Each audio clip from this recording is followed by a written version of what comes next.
Okay, good morning. It is July 2nd, 2020. Looks like it's 3:31 in the morning, and I am getting ready to go out and clear some more trails in the Hoosier National Forest. As you can see, it's already 74 degrees. And it is very, very steamy. Probably 100% humidity, if I had to guess. So anyways, I'm gonna get out there in the woods and do some clearing, and I'm sure it's gonna be a little bit warm. But go ahead and drink water, drink Gatorade, have plenty of stuff to snack on. Everything should be okay.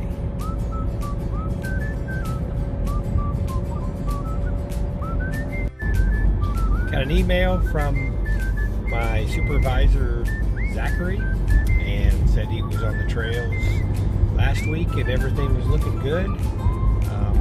Like he said, he's a pretty good sized guy, and he's walking down through there, and the brush and the briars and everything were cutting back far enough, and he was able to get through.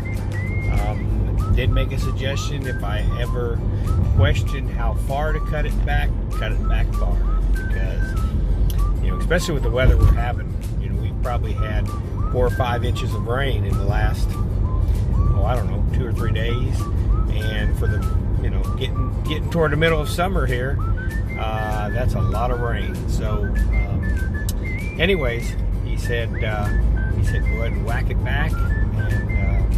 And what I got to thinking is that what I'll do is I'll probably take advantage of the this winter, and just keep on going back through there and cutting everything back and making sure it's everything's in good shape. So I'm gonna get out there and do some clearing. Probably be some hikers. It's 4th of July weekend tomorrow, or Saturday is the 4th of July. So anyways, I'm gonna get out there and do some clearing and make it nice for the folks.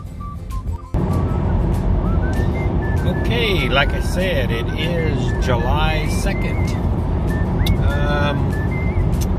3:52 a.m. in the morning, and so I thought I'd go ahead and let you know what's in the headlines today.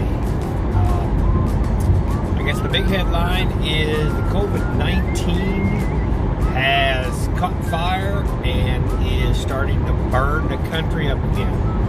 Florida, Texas, Arizona, Oklahoma, Missouri, the cases are spiking straight up. So not a good sign. We tried to reopen the country, and obviously it looks like it's backfiring. So as of right now,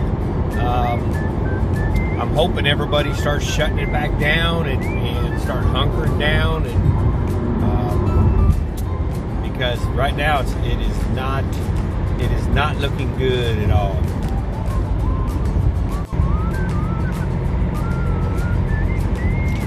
I just got back from a road trip, and with my future father-in-law, we went from southern Indiana all the way up through the state of Indiana, heading due north, up through Michigan, and up through the UP. And what we found out was that a lot of businesses are shut down. These are businesses that should be just packed, just absolutely packed this time of year with tourists. And a lot of businesses are shut down, and even the ones that were open, the hotels and restaurants and tourist shops, I interviewed the people there, and they cannot find help. I guess a lot of people are scared to come back to work. A lot of people are still getting this extra unemployment, and so they're not wanting to come to work. So they were all stressed out. So it was kind of a little bit depressing to see it. On the other hand, it was rather nice because there were no crowds, which is kind of fantastic for this time of year. So I love that section of the country. Northern Michigan, if you ever get the chance, go on up there, go to the UP of Michigan. It's just, in the summertime especially, it's beautiful. I guess if you like snow and snowboarding and snowmobiling, the wintertime is pretty nice too. So one of my favorite spots is Lake Superior. Just beautiful up there. Wow, beautiful. You got to drive over the Mighty Mac Bridge, which is always a treat.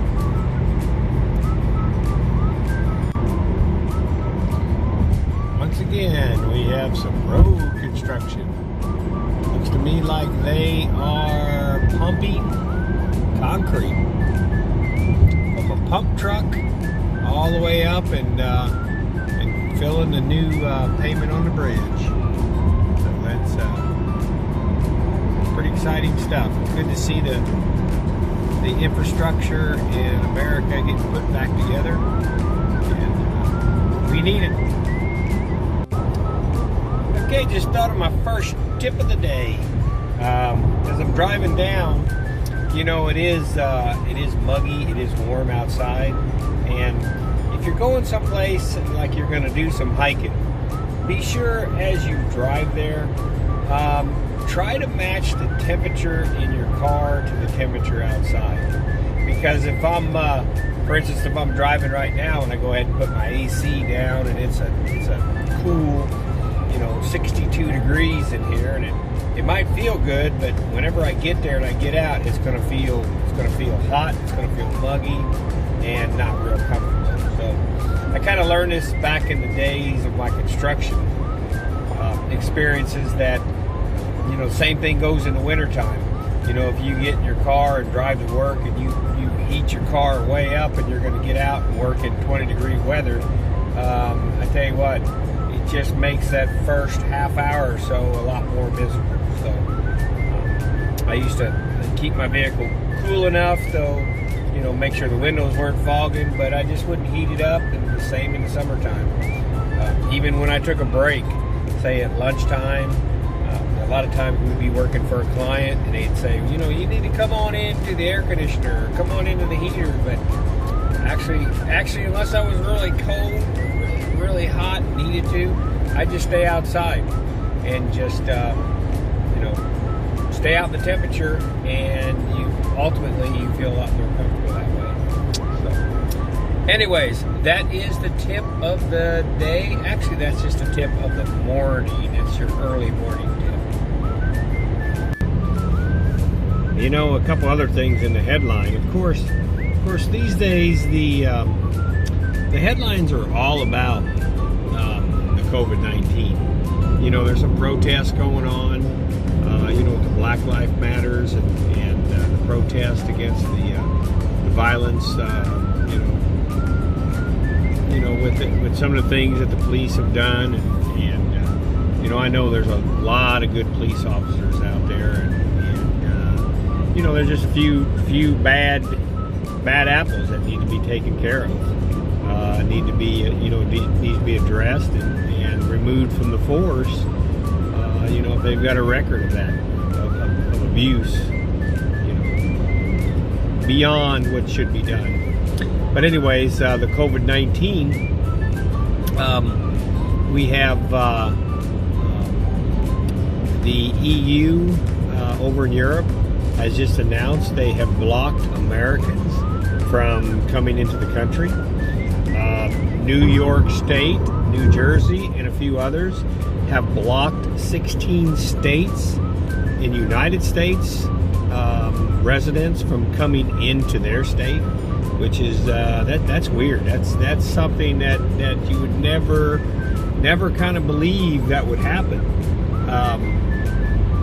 And then there's a state that I live in, Indiana, and our governor just announced yesterday, which, God, up to this point I thought he was doing a really, really good job. But right now the state of Ohio, which is a neighbor of ours, has turned completely red, spiking straight up. Illinois on the other side of us, spiking up. Michigan above us, spiking up. Cases have just turned opposite.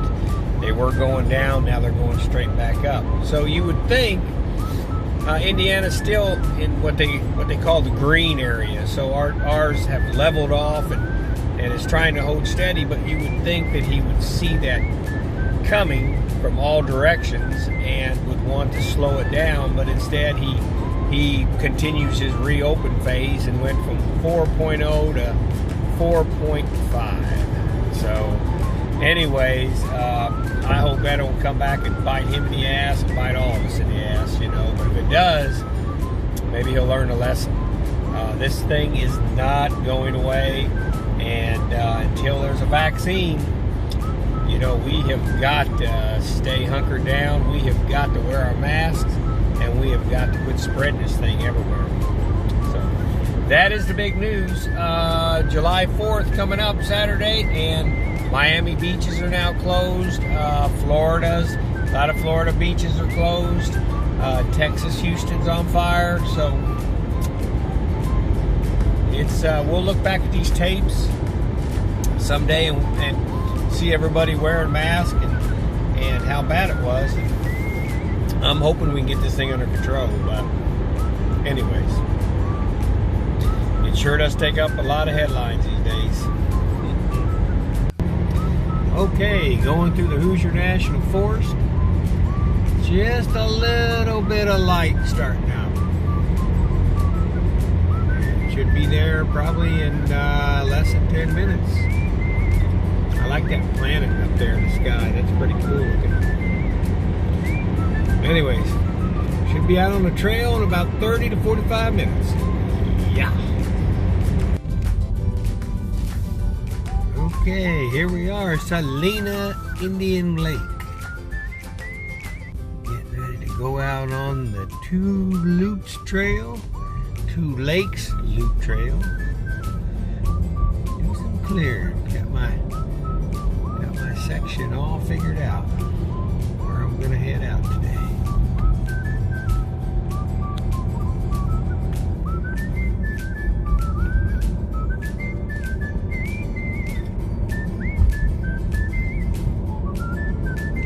One of these days I'm gonna swing over here to these campgrounds to the left, drive around a little bit and show it to them. They're beautiful, very nice.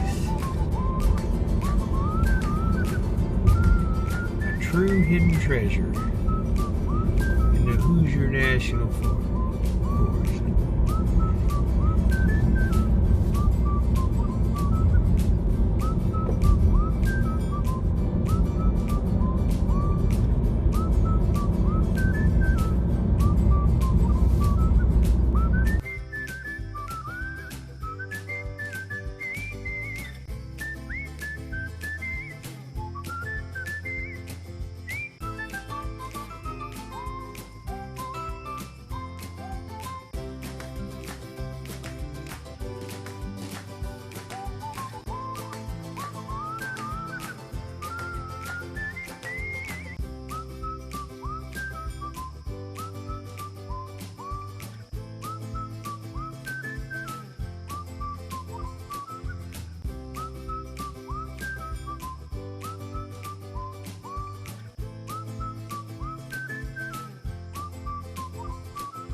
Somebody seems to be a little excited out there.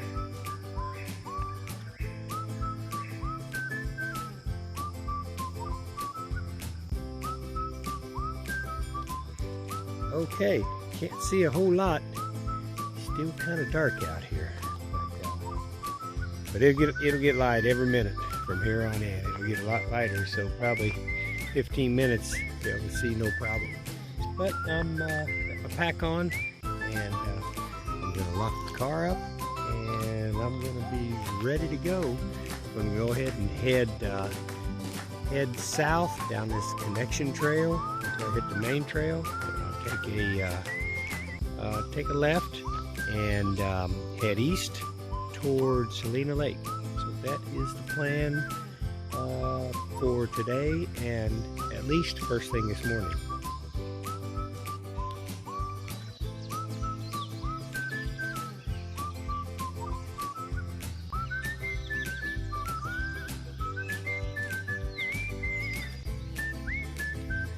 Here's something I've never seen before. And I'm not exactly sure what to call it. It's like there's a whole flock of bats here. There's gotta be at least 8 or 12 of them. And they're feeding right here in this area right here. That is pretty cool. That is pretty cool. I've never seen them flock together like that.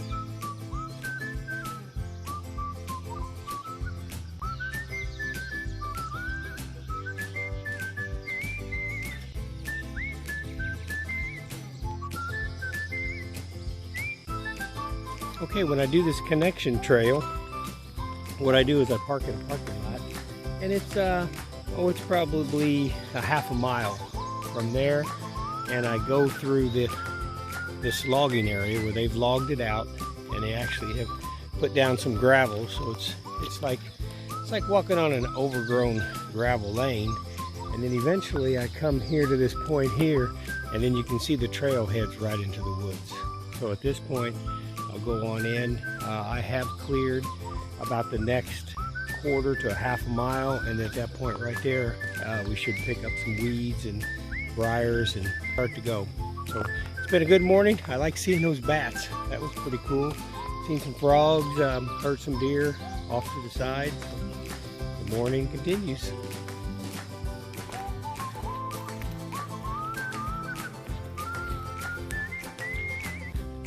I've always liked this section of the Two Lakes Trail. At one point it used to be a homestead a long time ago, and it had this stand of pines, tall pines. I don't know if I'd call them old growth or not. You know, they could be 50 years old or older, but it's just cool because the pine needles are all over the trail, and it's real quiet when you walk through here. So always kind of enjoyed it. I've noticed the vegetation has basically killed a lot of the pines off, and I guess that's natural progression. Natural progression. That's just what happens. You know, other things come in, grow up, and other things perish. So, whew. Tell you what thing, the flies are bad today. They're zipping around me, and the mosquitoes, and you can tell. Big difference. I haven't been here for 2 weeks, and a big difference in the bugs and the flies and stuff that are out here. So, ooh, there's one right there on my face. All right, continue on. Last time I was out, I came upon these signs, and I noticed that they were pretty dirty, pretty stained. And so actually I talked to my fiance when I got home. We came up with a solution of some Windex and a washcloth, and you can see the difference. Made a big difference in it. So I'm gonna go ahead and clean the rest of this one up, and every time I come upon one of these signs, I'll clean it up nice, and so everybody that's visiting and out hiking will have a good experience. That looks really good. Okay. Always nice when something works out like that.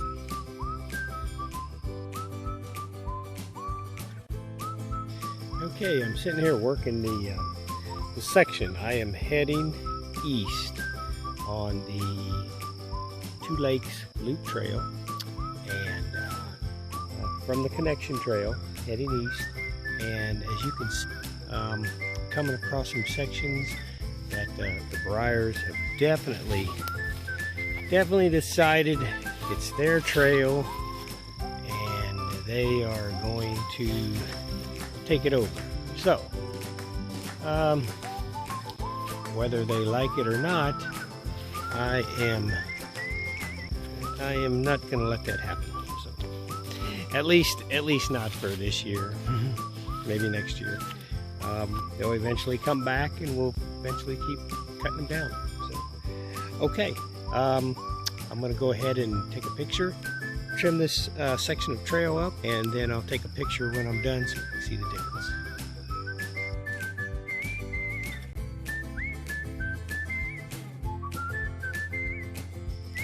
Okay, here's that same section done.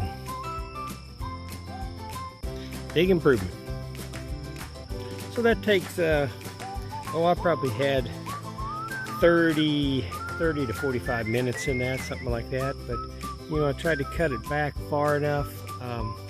You know, the briars are one of those things on a limb on a tree. You can cut it and it won't continue to grow out straight. It might go sideways, have sprouts. But I think pretty sure a briar, you cut it and it's just going to still come out the same way. So, anyways, I've got it cut back pretty good, and going to move on to the next section.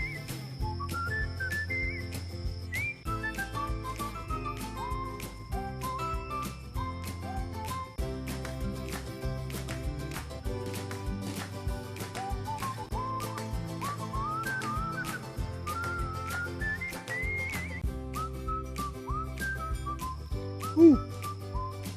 You can see by the video, it is steamy out here today. There is no wind moving at all. So,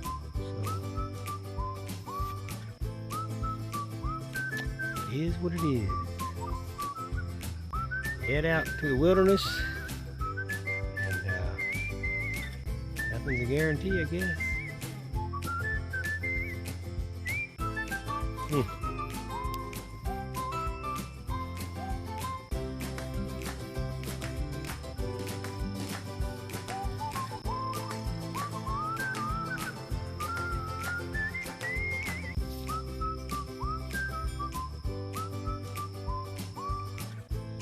Ain't no telling what you're going to find when you're out here in the woods. Here's something that's interesting. Got this white pine branch hanging over, and I went to trim it. And it's got this bolt hanging from it. It was wired on, and I don't know. Must have held something at some time. Maybe a sign, or... But I think I'll get it off there, because I guess it could be a bang trail hazard. Got right in my face. Almost like a booby trap. Interesting. One of the frustrating things about hiking, and this happens if you ride a motorcycle on the trail, horse, whatever, is you start running into spider webs.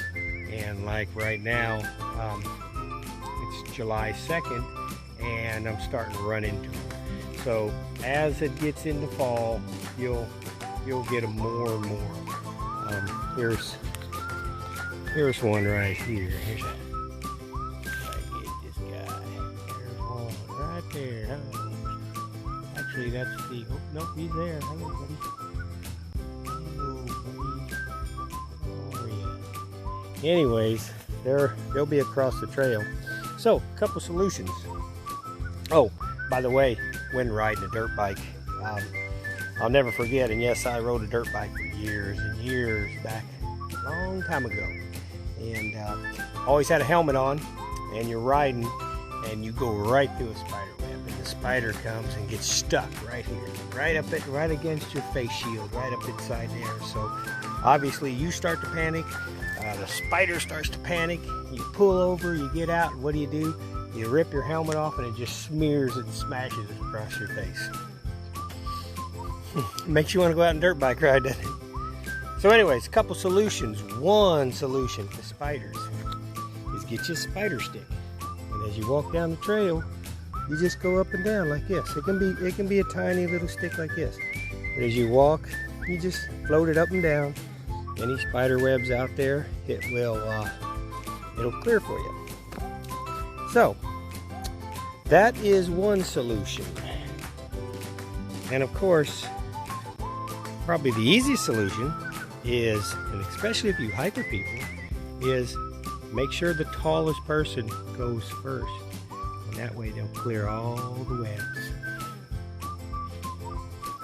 Good little tip there.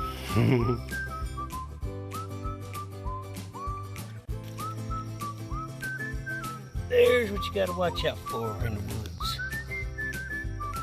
You don't want to set your camp up or your tent on something like this. I would imagine boys would bite like crazy. If I had to guess, I would say that they would.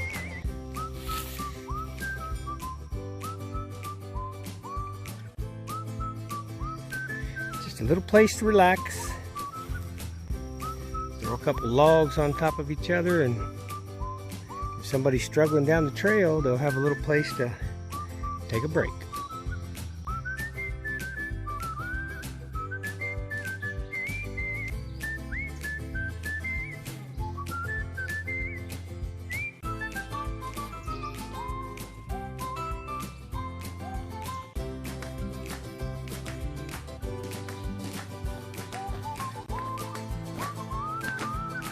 Here's a pretty nice feature. This is an area where there's a major runoff. Doesn't look like it's a creek, like it holds water all the time, but it's got these gigantic boulders everywhere.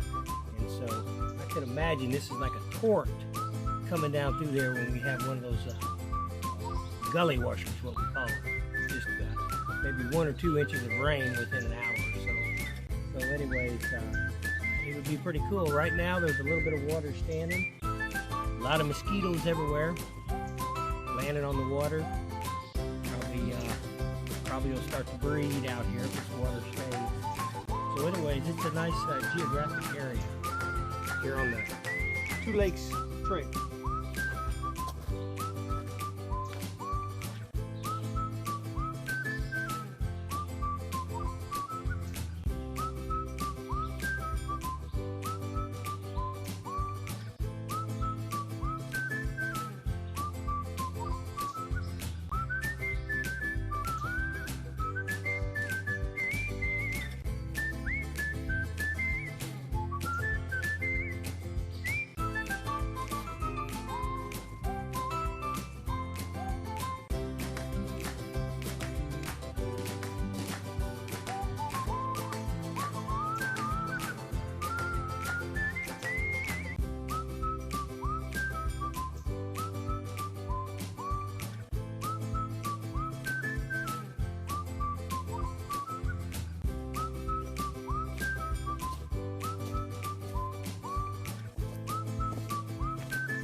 Okay, so if you decide to come to southern Indiana, or if you live in southern Indiana and want to try to hike a trail here in the Hoosier National Forest, this is the Two Lakes Loop Trail. It's 12 miles all the way around. It's got some connection trails that you don't have to hike quite that much if you don't want to. And a lot of people will come here, and actually a lot of people will get their teeth cut on backpacking, how to pack their tent and come out here and spend the night. And here is one of the nice sites available, first come first serve, that you can come out here and spend the night. A lot of room, it's all cleared for you, and it is probably I would guess a couple miles from the Salina Lake trailhead. Just start at the lake and come on around the lake, across the dam, and you'll eventually run into it. It's not far from the creek I was just at, the washout there that flows down. So anyways, this is a nice spot right here. This is what I would recommend.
All right, worked my way all the way to Salina Lake, or Salina. I've heard it called both ways. But anyways, I call it Salina Lake. I think it is about 1 o'clock. Started at 5. Woo! 7, almost 8 hours to get here. But that was a lot of trimming. And it is hot. Woo! I bet it's in the mid-90s. And there just doesn't seem to be any wind.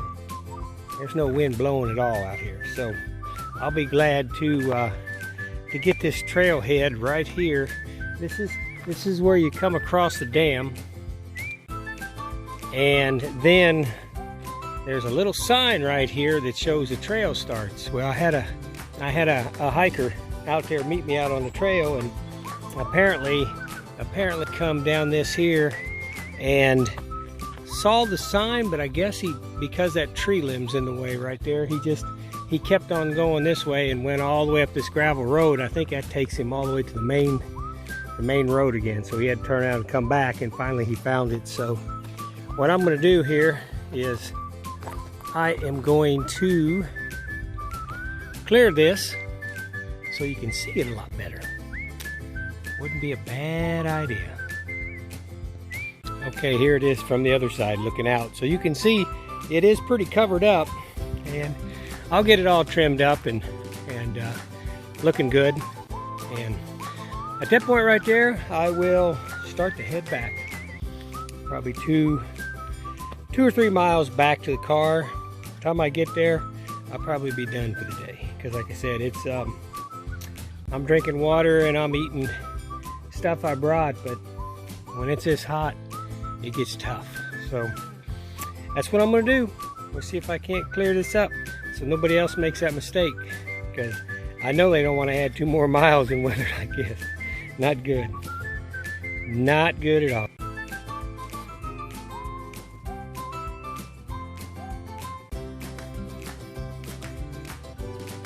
Okay, like I said, it's probably 95 degrees, no wind, and we got somebody out there fishing.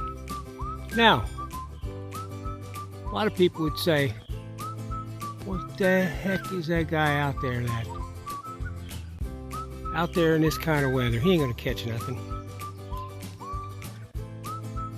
But on the contrary, I worked with a guy, his name was John Hirschman, and he was a professional fisherman. He was ranked in the top 3 in Indiana years ago for being the money, winning money. And I always remember John telling me, I worked at Gander Mountain with him. He told me, he said sometimes, when he won some of the tournaments, it would be in the middle of the day, 99 degrees, just like this. And he would catch some big bass, where most people head out in the morning and they try to fish, and they try to fish the evening. But John swore, just like that guy out there is doing, that is the way to catch fish. So maybe he's doing good, maybe he's not. But anyways, I got to get on my project here and get this cleared up so I can head back to the car.